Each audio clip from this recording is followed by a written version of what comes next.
नमस्कार, बहुत स्वागत है आप सभी दर्शकों का वीआईपी न्यूज में और मैं हूं आपके साथ मनीष कुमार। तो चलिए इस वक्त की सबसे बड़ी खबर का रुख करते हैं जो कि दिल्ली से मिल रही है। कांग्रेस नेता गुलाम नबी आजाद ने पार्टी से इस्तीफा दे दिया है। गुलाम नबी आजाद ने प्राथमिक सदस्यता और सभी पदों से इस्तीफा दे दिया है। कई दिनों से कांग्रेस पार्टी से नाराज चल रहे थे गुलाम नबी आजाद। इस दौरान उन्होंने राहुल गांधी पर भी गंभीर आरोप लगाए हैं। गुलाम नबी आजाद ने कहा कि कांग्रेस पार्टी रिमोट पर चल रही है और कांग्रेस नेता राहुल गांधी ने पार्टी के बड़े नेताओं का अपमान किया है। तो इस वक्त की सबसे बड़ी खबर राजधानी दिल्ली से मिल रही है, जहां पर गुलाम नबी आजाद ने कांग्रेस पार्टी की प्राथमिक सदस्यता और सभी पदों से इस्तीफा दे दिया है। बता दें कि गुलाम नबी आजाद कई दिनों से कांग्रेस से नाराज चल रहे थे। गुलाम अब कांग्रेस से आजाद हो चुके हैं। इस्तीफे में गुलाम नबी आजाद ने लिखा है कि कांग्रेस पार्टी रिमोट से चल रही है। राहुल गांधी के पीए और सिक्योरिटी गार्ड बड़े फैसले ले रहे हैं। राहुल गांधी ने कांग्रेस पार्टी के तमाम बड़े नेताओं का अपमान किया है और कांग्रेस पार्टी को एक बार फिर से जोर का झटका लगा है। तो इस वक्त की सबसे बड़ी खबर राजधानी दिल्ली से मिल रही है।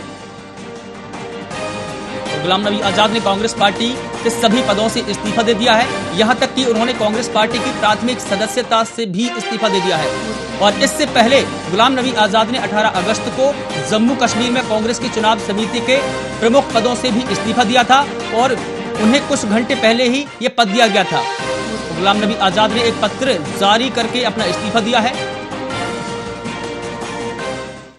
उन्होंने कांग्रेस की अंतरिम अध्यक्ष सोनिया गांधी को संबोधित करते हुए लिखा है कि वो इस्तीफा बहुत भारी मन से दे रहे हैं, यानी कि वो कांग्रेस पार्टी से असहमत थे, उनके विचारों से असहमत थे और उन्होंने इस दौरान कांग्रेस नेता राहुल गांधी पर भी गंभीर आरोप लगाए हैं, पार्टी पर भी गंभीर आरोप लगाए हैं।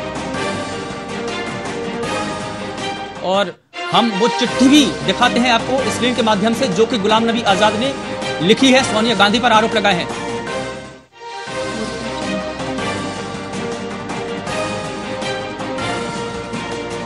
और आइए वो चिट्ठी, वो खत हम आपको दिखाते हैं स्क्रीन के माध्यम से जो गुलाम नबी आजाद ने लिखा है सोनिया गांधी के लिए। ये वो खत है जो गुलाम नबी आजाद ने पार्टी के लिए लिखा है और कांग्रेस को फिर बड़ा झटका लगा है। गुलाम नबी आजाद ने पार्टी की सभी पदों से और प्राथमिक सदस्यता से भी इस्तीफा दे दिया है। और इससे पहले 18 अगस्त को उन्होंने जम्मू कश्मीर में कांग्रेस की चुनाव समिति के प्रमुख पदों से भी इस्तीफा दिया था।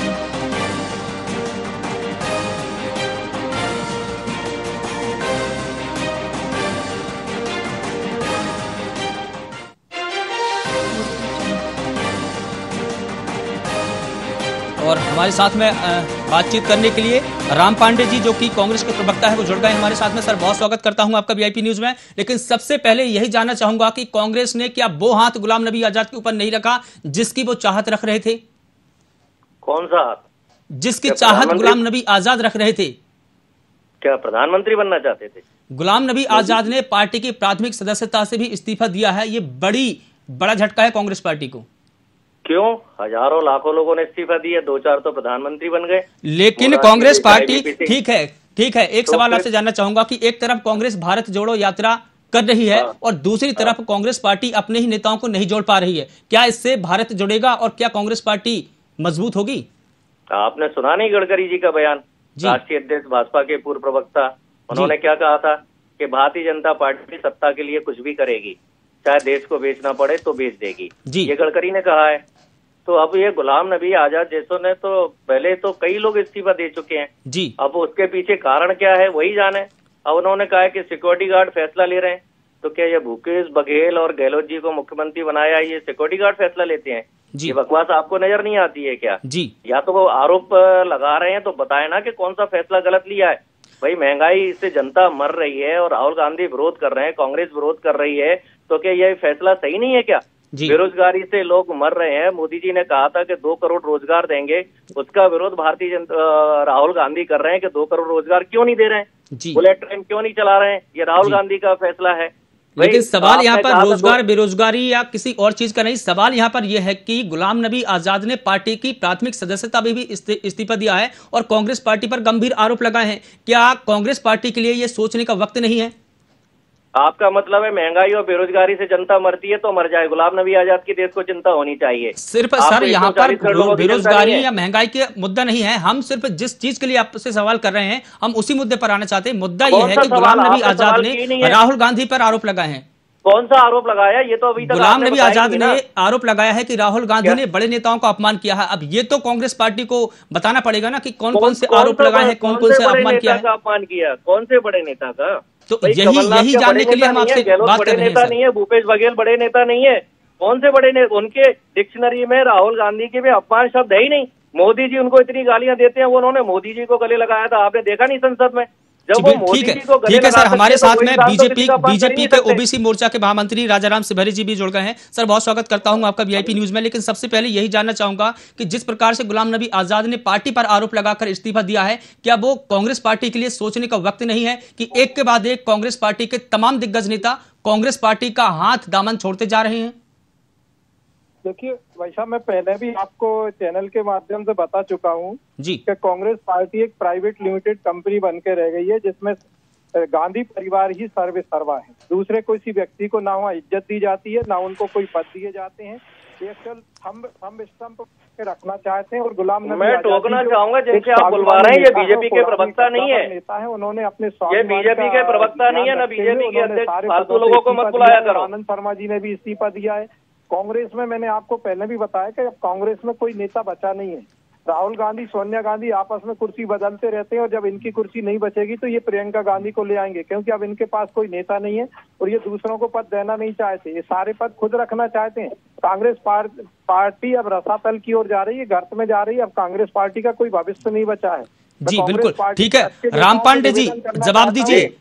राजाराम शिवहरे जी ने कांग्रेस को प्राइवेट लिमिटेड कंपनी कहा है, जवाब दीजिए। ये है कौन? पहले इनका इंट्रोडक्शन तो बताइए। सर मैं आपको इनका पूरा ब्रीफ मैं बताता हूं सर। ये राजाराम शिवहरे जी है जो ओबीसी मोर्चा के महामंत्री हैं मध्य प्रदेश से। बीजेपी के प्रवक्ता नहीं है ना, क्यों फालतू लोगों को आप बुलाते हो? बीजेपी के प्रवक्ता को सामने बिठाया करो, किसी जिम्मेदार आदमी को बिठाओ ना। इनकी बात की कोई अहमियत ही नहीं है पार्टी में। टिप्पणी नहीं सर, फालतू लोगों को आप बुला लेते हो। नहीं, ये कोई नहीं बात होती है भाई। प्रवक्ता के सामने प्रवक्ता को बिठाना चाहिए, बराबर के आदमी को बिठाना चाहिए भाई। ये फालतू लोग आप बिठा लेते हैं, ये अंधभक्त है, इन्हें कुछ नहीं दिखाई देता है। ये कोई नेता नेता नहीं है। टिप्पणी के लिए हम ये अंधभक्तों को मत बिठाया करो आप। पहुंचने के लिए बैठे हैं सर हम। ये गडकरी को बाहर कर दिया, आपको दिखाई नहीं देता? ये शिवराज सिंह चौहान को बाहर कर दिया, दोनों में लात मार दी, ये दिखाई नहीं देता है? अभी पूरी कमेटी से बाहर कर दिया, पूरी भारतीय जनता पार्टी। दो लोगों ने दिसंबर को आप देखिए कांग्रेस पार्टी के पूरे टुकड़े टुकड़े हुए जा रहे हैं। कोई भी इनको सहारा देने के लिए कार्यकर्ता नहीं बचा, नेता तो दो लोगों ने गुलाम बना रखे हैं भाई। दो लोगों, अमित शाह और मोदी के अलावा भारतीय जनता पार्टी में तीसरा आदमी कौन है जो सर उठा के बात कर सकता हो? सारे चमचे और गुलाम है वहाँ। गडकरी जैसे राष्ट्रीय अध्यक्ष को बाहर का रास्ता बता दिया, शिवराज सिंह चौहान को बाहर का रास्ता बता दिया, उनके बारे में कोई चर्चा नहीं हो रही है। अभी गुलाम नबी आजाद ने इस्तीफा दे दिया, इससे कोई महंगाई कम नहीं हो जाएगी, इससे कोई बेरोजगारी कम नहीं हो जाएगी। हमें महंगाई, बेरोजगारी, भ्रष्टाचार पे बात करनी है। कारम डैम में 305 करोड़ कहाँ चले गए? कौन खा गया उसको? शिवराज खा गए, नरोत्तम मिश्रा खा गए, भारतीय जनता पार्टी खा गई। बात इस पे होनी चाहिए। गुलाम नबी आजाद के इस्तीफा देने न देने से देश की समस्याओं पर कोई फर्क नहीं पड़ रहा है, ना कांग्रेस पार्टी को कोई फर्क पड़ रहा है। ऐसे लोग 50 आते हैं, 50 जाते हैं, कांग्रेस के ऊपर कोई फर्क नहीं पड़ता है। लेकिन जिस प्रकार से कांग्रेस पार्टी पर उन्होंने आरोप लगाया है, ये तो सवाल खड़े करने लायक है। अरे आप झूठ बोल रहे हैं। कहा आरोप लगाया? कोई आरोप ही नहीं लगाया उन्होंने, एक आरोप नहीं लगाया है भाई। किसकी बेइज्जती की? जब जो आदमी मोदी का सम्मान कर रहा है, मोदी को गले लगा रहा है, वो आदमी तो किसी की बेइज्जती कर ही नहीं सकता। तो क्या आपको लगता है कि गुलाम नबी आजाद बीजेपी में शामिल हो सकते हैं? जी सर, क्या आपको लगता है कि गुलाम नबी आजाद बीजेपी में शामिल हो सकते हैं? अरे बीजेपी का क्या भरोसा? ईडी, सीबीआई, इनकम टैक्स, आप चले जाओगे, आपके चैनल पे कल छापा पड़ जाएगा, ईडी आ जाए आपके चैनल पे, वीआईपी न्यूज बंद होकर पूरा बीजेपी में शामिल हो जाएगा। आज मीडिया भी तो खत्म कर दिया ना ईडी सीबीआई ने, तो वो तो गुलाम नबी आजाद को भी खत्म कर सकते हैं भाई। बीजेपी इस समय वर्तमान में जब मीडिया को न्यूज चैनल, आप न्यूज चैनल पर आरोप न लगाइए। ये सिर्फ एक माध्यम, एक प्लेटफॉर्म है जो हमने आपको उपलब्ध करवाया है आपकी बात कहने के लिए। ये आप पर्सनल टिप्पणी किसी पर नहीं कर सकती हैं। लेकिन हमारे साथ में दिव्या गुप्ता जी, बीजेपी के प्रवक्ता, अब हमारे साथ में जुड़ गई है। मैं मैडम आपका बहुत स्वागत करता हूं। लेकिन सबसे पहले यही जानना चाहूंगा आपसे कि जिस प्रकार से कांग्रेस के नेता एक एक करके कांग्रेस पार्टी को छोड़ते जा रहे हैं, किस ओर संकेत है? दिव्या गुप्ता जी। जी नमस्कार, बहुत धन्यवाद आपका मुझे अवसर दिया। लेकिन मैं सिर्फ ये कहना चाहती हूँ, कांग्रेस अब डूबता जहाज है, वो नैया है जिसमें छेद हो चुका है। और ये जो लोग हैं, जो G23 लोग थे, ये लोग चाहते थे, कब से नाराज थे, बार बार केंद्र को बता रहे थे, शीर्ष नेतृत्व को समझाना चाह रहे थे, लेकिन शीर्ष नेतृत्व पता नहीं क्यों अपने में इतना आत्ममुग्ध है कि वो समझ ही नहीं पा रहा कि जिस लीडरशिप ने कांग्रेस को खड़ा करा इतने वर्षों तक, जिन्होंने अपना पूरा वर्चस्व त्याग दिया, उसके बावजूद वो उन तक नहीं पहुंच पा रहे और उनको नहीं समझ पा रहे, मान सम्मान नहीं दे पा रहे। तो ये कांग्रेस के शीर्ष नेतृत्व का बहुत बड़ा उनका एक जिसे कहना चाहिए कि बहुत बड़ी गलती है, और इसका खामियाजा पूरी पार्टी पूरे देश भर में भुगत रही है। और इतने वरिष्ठ नेता जिसको वो संभाल नहीं पा रहे हैं और एक एक करके वो नाराज चल रहे हैं, ये दुखद है कांग्रेस के लिए। लेकिन अब मैं सोचती हूँ कि अब आजाद जी आजाद हो चुके हैं, अब ईश्वर करे वो इसमें कहीं कुछ अच्छा उनके लिए कुछ नजर आए तो हम सब बहुत खुश होंगे। इस दौरान उन्होंने कांग्रेस पार्टी पर भी गंभीर आरोप लगाए हैं, राहुल गांधी पर भी गंभीर आरोप लगाए हैं, इस पर आप क्या कहना चाहेंगी? देखिए, मैं बहुत दिनों से इस बात को लेके अगर वो लोग नहीं चिंतित हैं, मतलब हैरानी की बात यह कि कांग्रेस इस बारे में चिंता कर क्यों नहीं रही है। आपके वरिष्ठ से वरिष्ठ नेता आपका साथ छोड़ते चले जा रहे हैं और आप किस भारत जोड़ो की बात कर रहे हैं। कांग्रेस जोड़ लीजिए, वही अभी आपके लिए बहुत होगा। कांग्रेस टूटती बिखरती चली जा रही है और आपको अभी भारत जोड़ो के बारे में चिंता करने में लगे हुए हैं। गिने चुने 4 नेतृत्व आपके पास रह गए हैं, बाकी सब आपका जो खेमा छोड़ छोड़ के जा रहे हैं। क्या आपको अभी भी उस चेतना में से, जिस अर्ध चेतना में आप डूबे हुए हैं, क्या आप उसमें से अभी भी नहीं जागेंगे? और मैं आजाद साहब के लिए बहुत इज्जत इसलिए है क्योंकि वो बहुत लंबा सफर है उनका संसद में और बहुत एक्सपीरियंस है। राहुल गांधी जब पैदा भी नहीं हुए थे तब से वो संसद में है। जी। तो क्या संदेश देना चाह रहे हैं आप? लेकिन इससे पहले उन्होंने 18 अगस्त को जम्मू कश्मीर में कांग्रेस की जो चुनाव समिति थी उनका अध्यक्ष इनको बनाया था, उनके प्रमुख पदों से भी उन्होंने इस्तीफा दिया था। कुछ घंटे पहले ही उनको अध्यक्ष बनाया और कुछ घंटे बाद ही उन्होंने इस्तीफा दे दिया। ये दूसरी बड़ी घटना है। संकेत नहीं मिला, तब भी संकेत नहीं मिला, तब भी उन्होंने संकेत देने की कोशिश करी कि अब भी चेत जाइए, अब भी जाग जाइए, मैं अभी इस्तीफा दे रहा हूँ। लेकिन तब भी आप फिर वही बात, फिर वही अपने आप में आपका सारा आंदोलन इस बात पे नेतृत्व करता है कि आप भ्रष्टाचार में डूबे हुए, नेशनल हेराल्ड के केस में आपको अगर सरकार बुला रही है, ईडी बुला रही है, तो आंदोलन करना चाहिए। तो आंदोलन किस बात के लिए करना चाहिए? कि आपने भ्रष्टाचार करा, इसलिए हम आपको प्रोटेक्ट करें कि आपने भ्रष्टाचार करा। ये आप प्रोटेक्शन चाहते हैं अपने लोगों से। राम पांडे जी, दिव्या गुप्ता जी की बात का जवाब दीजिए। कांग्रेस डूबता हुआ जहाज बताया उन्होंने। राम पांडे जी, अभी तक तो दिव्या गुप्ता जी की पार्टी गुलाम नबी आजाद को पाकिस्तानी बोलती थी। अभी तक भारतीय जनता पार्टी गुलाम नबी आजाद को देशद्रोही बोलती थी। जी। आज उन्होंने इस्तीफा क्या दे दिया, वो भारत के सर्वोच्च नेता हो गए। नरेंद्र मोदी जी की जगह भारतीय जनता पार्टी उनको देने वाली है।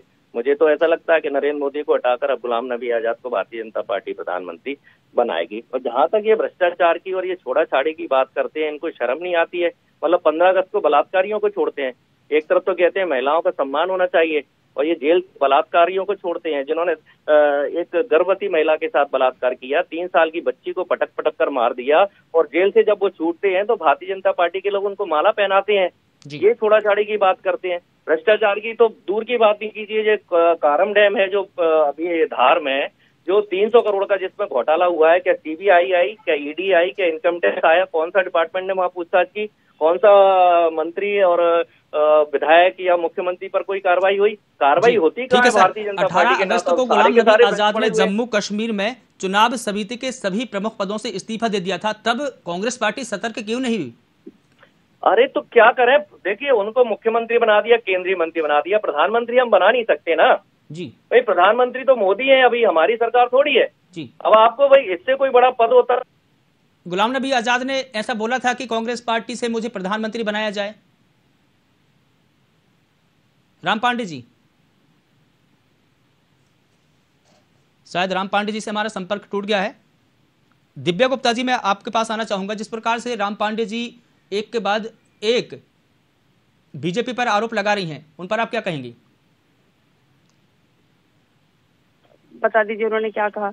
आप उनकी तरफ से का ऑडियो मेरे पास नहीं था। जी दिव्या गुप्ता जी, अपनी बात रखें आप। जी, उनका ऑडियो मेरे पास नहीं था, इसलिए मुझे मालूम नहीं राम पांडे जी ने क्या कहा। मैं सिर्फ मैं दोबारा रिपीट कर दूं, अगर अभी भी कांग्रेस नहीं चेत रही है तो हम चाहते हुए भी कि अच्छा विपक्ष हो। एक स्वस्थ प्रजातंत्र का एक बहुत बड़ा हथियार है अच्छा विपक्ष होना।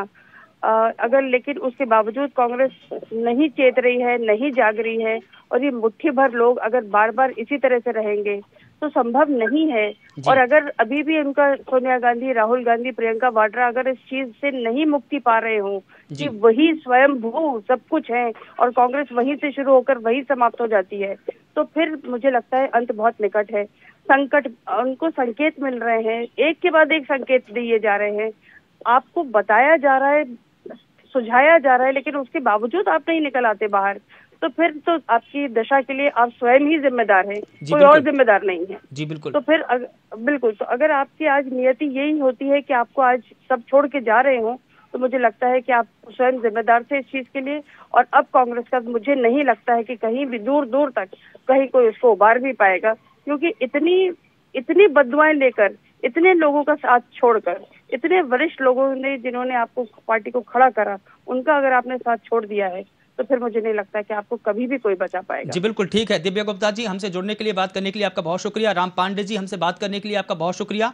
राजाराम शिवहरे जी, आपका भी बहुत शुक्रिया। तो ये बड़ी खबर इस वक्त की राजधानी दिल्ली से मिल रही है, जहां पर कांग्रेस नेता गुलाम नबी आजाद ने पार्टी की प्राथमिक सदस्यता और सभी पदों से इस्तीफा दे दिया है। यहां तक कि उन्होंने कांग्रेस पर कई गंभीर आरोप भी लगाए हैं। उन्होंने पत्र में लिखा है कि कांग्रेस की अंतरिम अध्यक्ष सोनिया गांधी को टैग करके लिखा है। उन्होंने लिखा है कि वो ये इस्तीफा बहुत भारी मन से दे रहे हैं, और इस पत्र में उन्होंने राहुल गांधी को लेकर भी कई तल्ख टिप्पणी की है और कई तल्ख बातें लिखी है।